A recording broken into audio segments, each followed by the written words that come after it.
তিন সাবজেক্টের পরীক্ষা, প্রশ্ন আউট। একটা বাস্তব কথা বলবেন, মেট্রিক পরীক্ষার প্রশ্ন যদি 3 দিন আগে আউট হয়, কেউ কি ফেল করবে? 1400 বছর আগে কবরের ফাইনাল পরীক্ষার প্রশ্ন আউট করে দিয়ে গেছে নবী। এখন যদি কবরে পরীক্ষা ভালো দিতে না পারেন, তাহলে আপনার রেজাল্ট কিন্তু ভালো হবে না। কোরআন শরীফে রেজাল্ট ঘোষণা হয়ে গেছে, শুধু আপনাকে জানিয়ে দিবে হাসরের মাঠে। যেমন পরীক্ষা দেন সেন্টারে, রেজাল্ট বোর্ড দেয়, তা আমাদের পরীক্ষা হবে কবরে, রেজাল্ট হবে হাসরে। কি রেজাল্ট হবে? যদি কবরের পরীক্ষা ভালো হয়, রেজাল্ট হয়ে গেছে, খালি ঘোষণা কোরআন শরীফের মধ্যে। ফারিকুন ফিল জান্নাত, যার কবরের পরীক্ষা ভালো, তার রেজাল্ট ঘোষণা হবে ফারিকুন ফিল জান্নাত কোরআনের মধ্যে। আর যার পরীক্ষা ভালো হবে না, তার রেজাল্ট হবে অফারিকুন ফিস সাঈর, সেটা হবে জাহান্নাম। এবার আপনাদের কাছে আমার জিজ্ঞাসা, 1400 বছর আগে প্রশ্ন আউট হওয়ার পর যদি আমরা জাহান্নামী হই, তাহলে কি দোষটা আমাদের হবে না আমার নবীর হবে? আমার নবী 1400 বছর আগে কবরের প্রশ্ন আউট করে দিয়ে গেলেন। শুধু তাই নয়, উম্মতের জন্য, উম্মতকে জান্নাতি বানানোর জন্য, উম্মতের জীবনের গুনাহ মাপ নেওয়ার জন্য, উম্মতের জানা অজানা গুনাহগুলো মাপ পাওয়ার জন্য আমার নবী জীবনভর শুধু কান্নার কান্না ছিল। যার বাস্তব মা আমেনার জীবনী। মা আমেনা বলেন, পৃথিবীর মানুষরে, আমার এতিম মুহাম্মদ যেদিন আমার মক্কার এতিম খানায় তাশরিফ এনেছে, আমি আমেনার এতিম খানায় যেদিন তাশরিফ এনেছে, পৃথিবীর মানুষরে আমি দেখি আমার অন্ধকার ঘর ছিল। ওই দিন ঘরে বাতি জ্বালানোর মতো তল ছিল না। আমার অন্ধকার ঘর আমার এতিম মুহাম্মদ তাশরিফ আনার পর একেবারে আলোকিত হয়ে গেছে, নূরে নূরান্বিত হয়ে গেছে। মা আমেনা বলেন, পৃথিবীর মানুষরে, আমার এতিম এত ব্যথায় ব্যথিত, জীবনে একটা বার বাবা বলে ডাকবে রে, এই সুযোগ আমার মুহাম্মদের ছিল না। জীবনে একটা দিন বাবার আঙ্গুলে ধরে একটা কদম হাঁটবে, আমার এতিম মুহাম্মদের সুযোগ ছিল না। জীবনে একটা বার বাবার আদর সোহাগের চুমু খাবে, এই সুযোগ আমার এতিমের ছিল না। জীবনে একটা দিন বাবার কিনা নতুন জামা গায়ে দিবে রে, বাবার কিনা নতুন জামা গায়ে দেওয়ার সুযোগ আমার এতিমের ছিল না। এত ব্যথা লইয়া আমার এতিম মুহাম্মদ তাশরিফ এনেছে। আমি আমেনার এতিম খানায় আমি তাকে দেখি, আমার এতিম কান্নাকাটি করছে না, তাকাইয়া দেখি সেজদায় পড়ে আছে, কান্নাকাটি করে না। আমাদের দেশীয় সন্তান ভূমিষ্ঠ হলে ওয়া ওয়া করে কাঁদে, মক্কাই সন্তান হলে ওয়া ওয়া করে কাঁদে। সারা পৃথিবীর সন্তানেরা ভূমিষ্ঠ হয়ে ওয়া ওয়া করে কাঁদে। আমেনা বলেন, পৃথিবীর মানুষ রে, আমার এতিম কাঁদে না, সেজদায় পড়ে আছে। ডাক্তারের থিওরি হলো, বাচ্চা যদি ভূমিষ্ঠ হয়ে না কাঁদে, হয়তো বাচ্চা হাবা হবে, না হয় বাচ্চা বোবা হবে। পৃথিবীর মানুষ, আমার এতিমের কান্নার আওয়াজ শুনি না। কান্নার আওয়াজ শোনার জন্য মা আমেনা বলেন মুখের কাছে কানটা নিলাম, মুখের কাছে কানটা নিয়ে শুনি আমার এতিম রে বিনায়া বিনায়া উম্মতি উম্মতি বলে কান্দে। আরে দয়াল নবী প্রেমের ছবি আর আসবে না জগতে, আমার দয়াল নবী প্রেমের ছবি আর আসবে না। হাসর দিনে উম্মত বিনে, হাসর দিনে উম্মত বিনে যাবে না নবীজি বেহেশতে। দয়াল নবী প্রেমের ছবি আর আসবে না জগতে, আমার দয়াল নবী প্রেমের ছবি আর আসবে না। 63 সাল জিন্দিগি কাছে বলে উম্মতি, 63 সাল জিন্দিগি কাছে বলে উম্মতি, এখনো কান্দে শুয়ে মদিনাতে নবী, এখনো কান্দে শুয়ে মদিনাতে। দয়াল নবী প্রেমের ছবি আর আসবে না জগতে, আমার দয়াল নবী প্রেমের ছবি আর আসবে না। সেজদাই পড়ে নবী কান্দে উম্মতের মায়ায়। শুধু তাই নয়, আম্মা জান আয়েশা সিদ্দিকা রাদিয়াল্লাহু তাআলা আনহার জীবনী খুলুন। মা আয়েশা বলেন, নবীর সাহাবীরা রে, আমার নবী যেদিন আমার হুজরায় ঘুমাইতেন, যেদিন আমার হুজরায় ঘুমাইতেন, আমি দেখেছি নবী ঘুমিয়ে গেলেন, সারা পৃথিবীর মানুষ বেবুর ঘুমে রাত্র কাটাইতো, আমার নবী একটু সময় ঘুমাইয়া রে বাকি সময় উম্মতের মায়ায় বিনায়া বিনায়া কাঁদতো। শুধু তাই নয়, আমার নবী 63 বছর জিন্দেগি আপনার মতো উম্মতের ব্যথায় চোখের পানি দূর হয় নাই। আমার আল্লাহ বলেন, বন্ধু গো আর কত কাঁদবা গো, তোমাকে খুশি করব। আমার নবী খুশি করার জন্য আমার আল্লাহ যা প্রয়োজন ছিল তাই করতেন। নবী যা করতেন তাও আমার আল্লাহ পছন্দ করে নিতেন।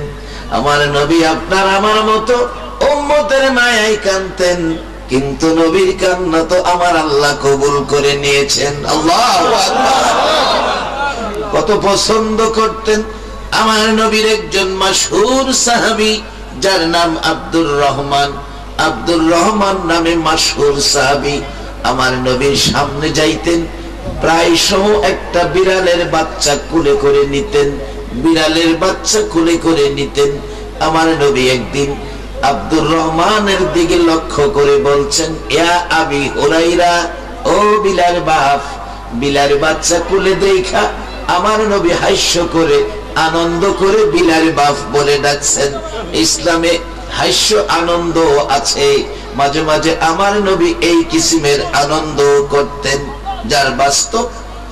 একদিন এক বস্তা খেজুর হাদিয়া আসছে, রাসূল বলেন তোমরা বসো, আমরা খেজুর খাবো। সকলে মিলে খেজুর খাবো, মাঝখানে খেজুরের বস্তা রাইখা দিলেন আর বললেন খেজুর খাইতে থাকো, কে কয়টা খাইছো এটার হিসাব হবে খেজুরের বিসি দিয়া, বিসি গইনা হিসাব হবে। সবাই খাইতেছে, বিসি সামনে রাখতেছে।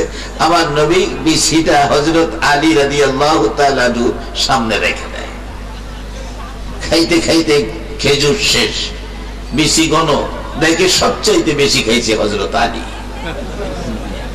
সবাই বলে হুজুর আলী তো বেশি খাইছে। রাসূল বলেন, আলী তুমি এত খাইলা? হযরত আলী বললেন, রাসূল যেখানে বলছে আমি বেশি খাইলাম, এটা তো অস্বীকার করা যায় না। তবে যিনি বলতেছেন আলী তো খাইলা, ইনিও তো খাইলো, ইনার বেশি কই? তো ইনি কি বেশি সব খাইছে নাকি? মাঝে মাঝে এরকম আনন্দ সাহাবায়ে কেরামদেরকে নিয়ে আমার নবী করতেন। এটা আল্লাহ এটাও পছন্দ করতেন। সুবহানাল্লাহ। ডাকতেছে, ইয়া আবি হুরাইরা, ও বিলালের বাপ। আল্লাহ কয়, বন্ধু বিলালের বাচ্চা কোলে দেখা আব্দুর রহমানকে বিলালের বাপ কইছো, নবী যারে বিলালের বাপ কইছে, আল্লাহও তারে বিলালের বাপ হই কইব। এই নবীর উম্মত হইয়া আমরা লাভ হইছে না লস হইছে? কত লাভ হইছে বাজান। আসেন, যাইতেছি সামনে। মহব্বতে আরো একটু দরুদ শরীফ পড়ুন। যারা দাঁড়িয়ে আছেন, বিছনা নাই, মাটিতে বসে পড়েন। এই নবীর ভালোবাসার 2-4টা বালুর কণা যদি জামা কাপড়ে লাইগাও যায়, এই বালুর কণা হাসরের ময়দানে আপনার পক্ষে সুপারিশকারী হয়ে যাবে। মহব্বতে আরেক দুরূদ পড়ুন, আল্লাহর রহমত আসো। আল্লাহুম্মা সাল্লি আলা সাইয়্যিদিনা মুহাম্মাদ। আল্লাহুম্মা সাল্লি আলা সাইয়্যিদিনা মুহাম্মাদ। নাবিয়ানা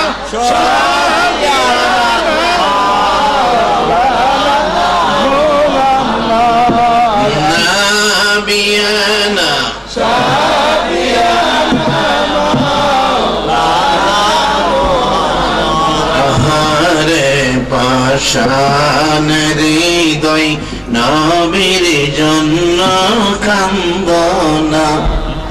আহারে পাষাণ হৃদয় নবীর জন্য কান্দনা।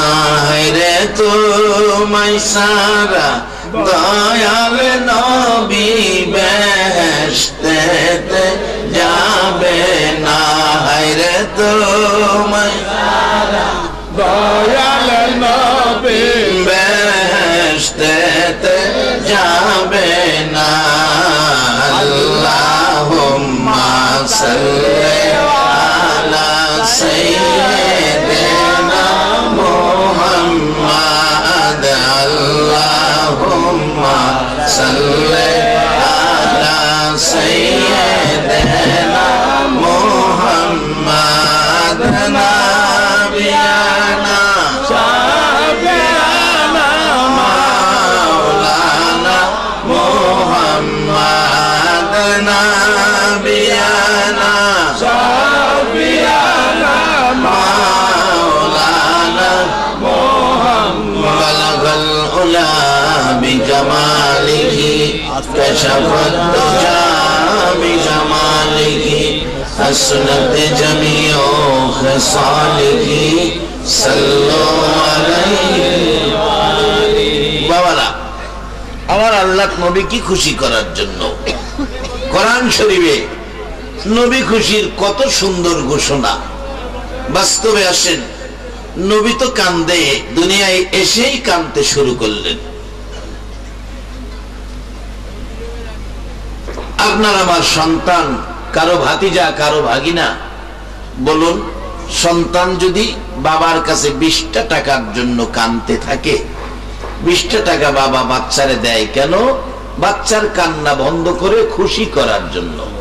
ভাগিনা কাঁদতেছে মামার কাছে 20টা টাকার জন্য, মামা 20টা টাকা দেয় ভাগিনার কান্না থামানোর জন্য, ভাগিনাকে খুশি করার জন্য। ঈদ উপলক্ষে বাচ্চা কাঁদতেছে বাবার কাছে ঈদের জামার জন্য, বাচ্চা খুশির জন্য টাকা নাই, বাবা ঋণ করে জামা কিনে বাচ্চারে দিলেন, খুশি করলেন।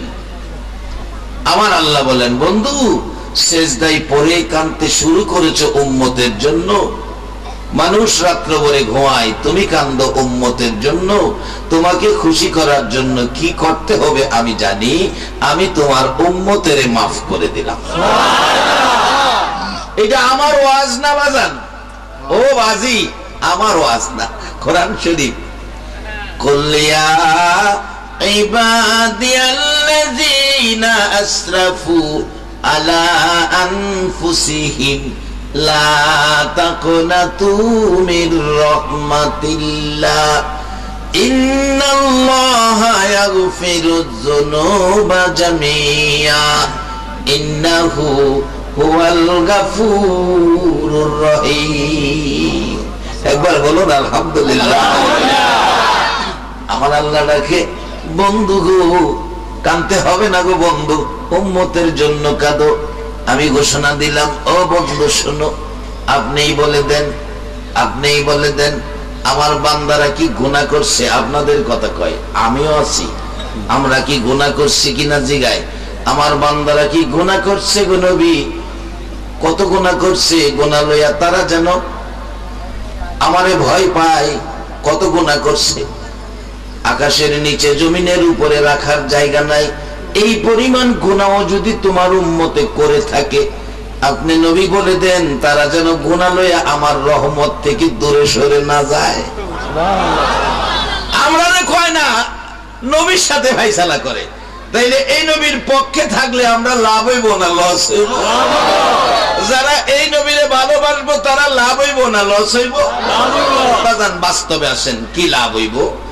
একই মহল্লায় জন্ম, একই মহল্লায় জন্ম, নবীরে রাখছে আবু বকর, নবীরে বাদ দিছে আবু জাহেল।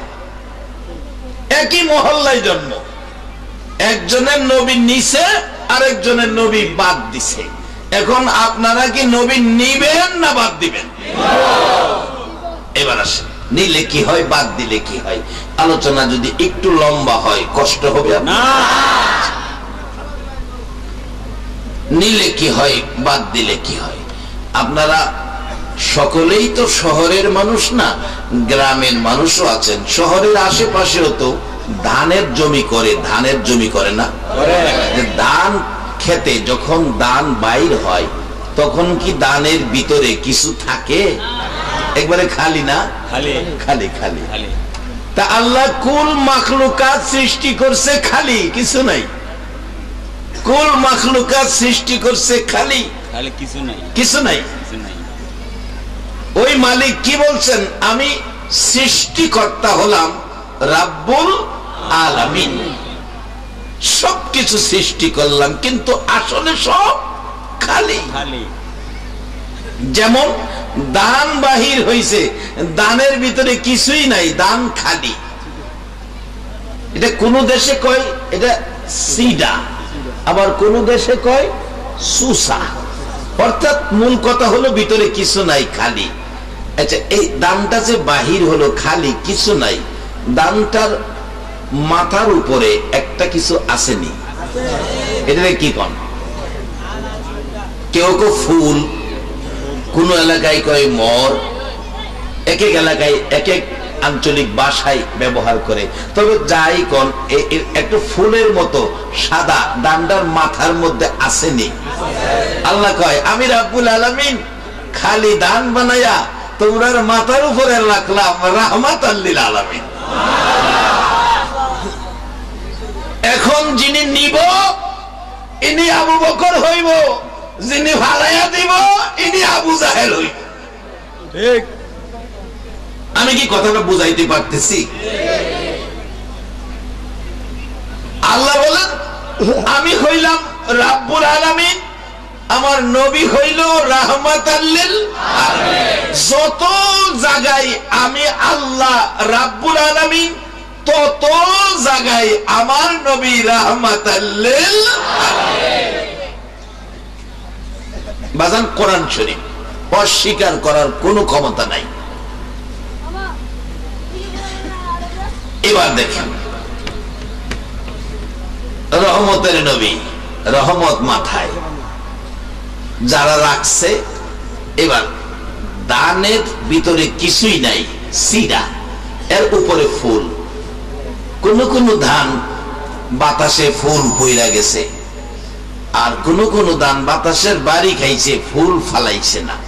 যে ধানটার ফুলটা পরে নাই, 8 দিন পরে এই ধানটার ভিতরে কিছু আইছে। মাশাআল্লাহ, এটা বুঝলে তো ভালো লাগে ওয়াজ করতে।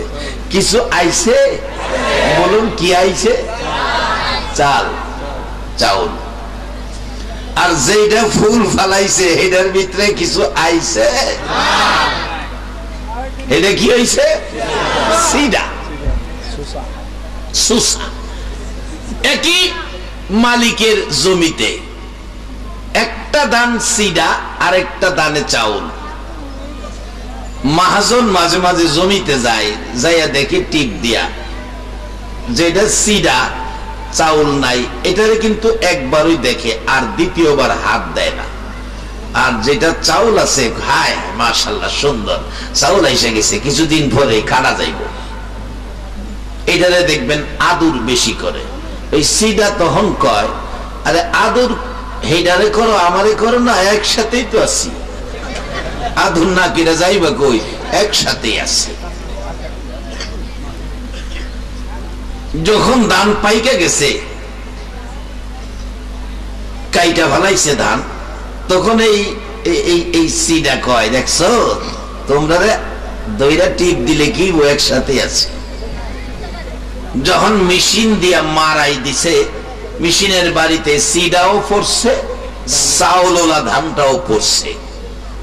এবার কয়, দেখছো একসাথেই আছে। ধানের মালিক আইসা কয়, এই ধানটারে সাইজ করলা না, দেখবেন এই বড় ফ্যান লাগায় দেয়। এখন আমাদের এলাকায় দেখছি বাতাস না থাকলে ফ্যান লাগায় ধান সাইজ করার জন্য, ধানের ধুলিবালি চিডা দূর করার জন্য এই ফ্যান সাইডা ধান ছাড়তে থাকে। যেটা নাকি চাউল আছে এটা কিন্তু মালিকের কাছে থাকে, কি বলেন ঠিক কিনা? মালিকের কাছে থাকে। আর যেটা চিডা এটা কাছে থাকে না, বাতাসের বাড়িয়ে দূরে যায়।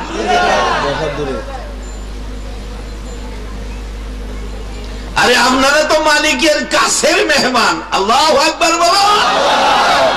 যার কাছে নবী আছে তার ভিতরে ছাইল আছে, যার কাছে নবী নাই হ্যাঁ সিডা। যার কাছে নবী আছে, একই মহল্লায় জন্ম হইয়া নবী পাইয়া আবু বকর আর নবী সাইরা আবু জাহেল, একই মহল্লায় জন্ম। বাবা আপনাদের কত বড় নসিব, কে আজকের মাহফিলের আয়োজন। মক্কায় জন্ম না আমাদের, নবীর মহল্লায় জন্ম হলো না, এই নবী আমাদের এলাকাতেও আসলো না। আজকে সেই নবীর ভালোবাসায় 1400 বছর পরে 3500 মাইল দূরে রাত্র 12টার পরে সেই নবীর ভালোবাসায় এই মাহফিলে এই মাঠে বসে আছেন।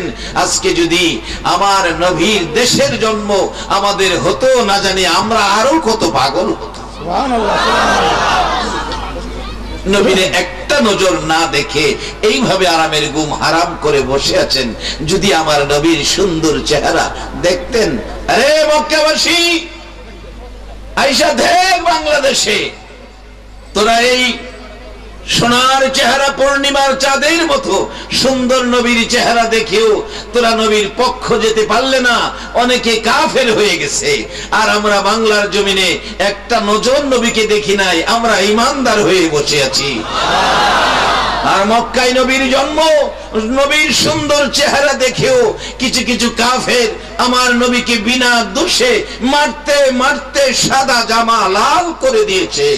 আর আজকে নবীর আশেক পাগলেরা আরামের ঘুম হারাম করে রাত্রে বসে আছে। এই বসাটা যদি আল্লাহর কাছে পছন্দ লেগে যায়, হাসরের দিন একে উসিলা করে নাজাতের ফয়সালা। আমিন আমিন। আল্লাহ যেন এই বসাটা নবীর ভালোবাসায় কবুল করে একটা রাত্রে যেন, যেহেতু আমরা মক্কায় জন্ম হতে পারলাম না, নবীরে দেখলাম না, আজকের মাহফিলে 1400 বছর পর 3500 মাইল দূরের এই পাগলগুলোকে একটা রাত্রে আমার নবীরে ঘুমের ঘরে স্বপ্নে দেখায়া দেয়। নবীকে স্বপ্নে দেখতে রাজি আছেন? কিভাবে দেখবেন আমি রাস্তা আপনাদের দেখাইয়া দিয়ে যাবো ইনশাআল্লাহ। আসুন আগে বাড়ি। বলতেছিলাম এই চাউল ভিতরে আসে যখন উপরের ফুলটা ডান মাথায় রাখে। আল্লাহ বললেন, আমি হলাম রাব্বুল আলামিন আর তোমাদের মাথার উপর রাখলাম রাহমাতাল লিল আলামিন। যারা এই নবীকে নিয়েছো তোমরাই ঈমানওয়ালা হয়েছো, 10টা পৃথিবীর সমান জান্নাতওয়ালা হয়েছো, তোমরাই আমি আল্লাহর পছন্দের হয়েছো। যে পছন্দ কত আমার নবী, নবীর পক্ষের মেহমান আব্দুর রহমানকে বিলার বাপ কইলে আল্লাহ বিলার বাপ হই কবুল করে। আবু হুরাইরা, যার নাম আবি হুরাইরা, বিলালের ও বিলালের বাপ, অথচ নাম আব্দুর রহমান। তার পক্ষ থেকে যত হাদিস রাওয়ায়াত করা হয়েছে, কোন হাদিসের মধ্যে তার নাম রাবি হিসাবে আবু হুরাইরা ছাড়া আব্দুর রহমান বলে নাই, আবু হুরাইরাই বলছে, আল্লাহকে বন্ধু তুমি যারে বিলালের বাপ কইছো, আমি তারে ছাগলের বাপ কইতাম না, কিয়ামত পর্যন্ত বেহেশত পর্যন্ত তারে বিলালের বাপ হই কব। এত মায়া এত দয়া যে নবীর উম্মতের করে, আমরা সে নবীর উম্মত হয়ে যদি থাকতে পারি তাহলে অবস্থান কোথায়? আবু জাহেল নবী ফালাইয়া সুসা, আবু জাহেল নবী ফালাইয়া সুসা, আবু বকর নবী পায়া পুষ্ট, চাউল আইসা গেছে। এবার বাতাসের বাড়িয়ে পুষ্টটা পাশে, চাউলওয়ালাটা কাছে না সিডাটা কাছে? এবার সিডাটারে বাতাসে বাইরে দূরে নিচ্ছে। সিডা কয় ব্যাপার কি, এবার আমার কাছে জায়গা দেয় না। পুষ্টটা আইসা বস্তা ভরে মালিক যেই ঘরে থাকে এই ঘরে নিতেছে, ঠিক নেই না? রাস্তা ফেলায় রাখে। আর যেটা সিডা, এটা সারাদিন রাস্তায়, সন্ধ্যার দিকে মহাজনায় কয় এটাতে বাইরে ফেলায় রাখছোস, এই ধান সিদ্ধ করার সময় আবার কাজে লাগতো না। এবার সন্ধ্যার দিকে বস্তা ভরতেছে, ও ভালো বস্তা না, ছাগলের নিচে যে বিছনা বিছাইয়া দেয়, ছাগলের নিচে এই বিছনার বস্তার ভিতরে ভরতেছে। সিডাই কই যাক, তোদের একটু ইজ্জত পাইছি। চাউলওয়ালা ধান নিয়ে রাখতেছে মালিকের ঘরে, আর এই সিডা ধানের বস্তা নিয়ে রাখতেছে রান্নাঘরে। রান্নাঘরে যেদিন আবার প্রয়োজন বড় পাতিলের রান্না বসাইছে, মহাজন আইসা কয় তাড়াতাড়ি রান্না করো, কাজের লোক অনেক, 10 কেজি চাউলের ভাত পাক করতে হবে, বড় পাতিলের ভাত, কিন্তু কম লাকড়িতে আগুন বেশি হয় না, ভাই তাড়াতাড়ি করো। দেখবেন এই বাড়িওয়ালা স্ত্রী যায়া ওই বস্তাগুলি নামায়, ওই বস্তা কুন্ডা কুন্ডা সিডা, সিডার বস্তা নামায়া যখন চুলার কিনারে নেয়, যখন বান্ডা খুলে সিডাই কয় অবস্থা দি খারাপ দেখা যায়। বাজান যারা নবীরে ফেলাইয়া নবীর বিধি বিধান, নবীর আদর্শ, নবীর প্রেম মহব্বত ছেড়ে যারা মন ঘোরা চলেছে, তাদেরকেও যখন জাহান্নামের কিনারে নেওয়া হবে, তারা তখন বলবে অবস্থা দি খারাপ। জাহান্নামের গেটে যে লোক থাকবে ফেরেশতা, ওই ফেরেশতারে দেখে কইব বাজান অবস্থা দি খারাপ। মা সালাকাকুম ফি সাকার, ফেরেশতা বলবে কেন তোমরা কি দুনিয়ায় থাইকা এই দুজকের খবর পাও নাই? মা সালাকাকুম ফি সাকার, এই খবর কি তোমরা পাও নাই? তখন তারা বলবে খবর পাইছিলাম, কিন্তু এগুলি বিশ্বাস করতাম না, এগুলি মানতাম না, মহব্বত করতাম না, নবীর কথার গুরুত্ব দিতাম না, নবীর সাথে ভালোবাসা রাখতাম না, নামাজিকে টিটকারি মস্কারি করতাম, টাকা থাকা সত্ত্বেও মিসকিনকে খাবার দিতাম না, এরকম বলতে থাকবে। কলু লাম নাকু মিনাল মুসাল্লিন ওয়া লাম নাকু নুতইমুল মিসকিন ওয়া কুননা নাখুদু মাল খায়দিন ওয়া কুননা নুকাজ্জিবু বিয়াউমিদ্দিন। এই সময়টাকে আমরা মিথ্যা মনে করতাম, এগুলি মানতাম না। এখন ও ফেরেশতা দুজকের দারওয়ান, হাত্তা আতানাল ইয়াকিন, এখন ওই সব কিছুর উপর আমি বিশ্বাস করলাম, আমার জন্য একটা ব্যবস্থা আপনি করেন। যেমন সিডা ধানের বস্তা চুলার কাছে নিলে সিডা ধান ডাইকে গো শাসি গো, খালা গো, আন্টি গো, একটা ব্যবস্থা করেন, অবস্থা ভালো দেখা যায় না। শাসি কইব বাতিজা আমার রান্না তাড়াতাড়ি হইতে হইব, ব্যবস্থা করতেছি। দেখবেন ডাইনাতেও ধরে না, বাম হাতে ধইরা কই মারতাছে কয় না, কই মারতাছে কয় না। চুলার ভিতরে কি কি কি কি আগুনে মারতাছে। আল্লাহ কয় ওখানে বুঝ আমার নবীর ভালোবাসা ভালো লাগছে না, ওখানে বুঝ কেমন লাগে। এই মারতেছে, দেখবেন একটা চিল্লানি মারে মা গো মা গো মা গো, বলবেন হুজুর মাগো মাগো সিলদানি যে দিছি এটা শুনছেন কই? বাজান মাগো মাগো যদি নাও শুনছি, আপনারা ওই মহিলাদের সাথে যোগাযোগ করে দেখেন যারা চুলাই রান্না করে, ওই সিডা ধান যখন চুলার ভিতরে মারে তখন ফট ফট ফট ফট ফট ফট একটা শব্দ হয়। বাজান হটফড়ি এমনি করে না, ও যখন টাইট দেয় তখন ওই হটফড়ি করে। বলুন এই বিপদের ঘাটগুলি আমাদের সামনে আছে কিনা? সেই বিপদ থেকে বাঁচার জন্য আজকের মাহফিল।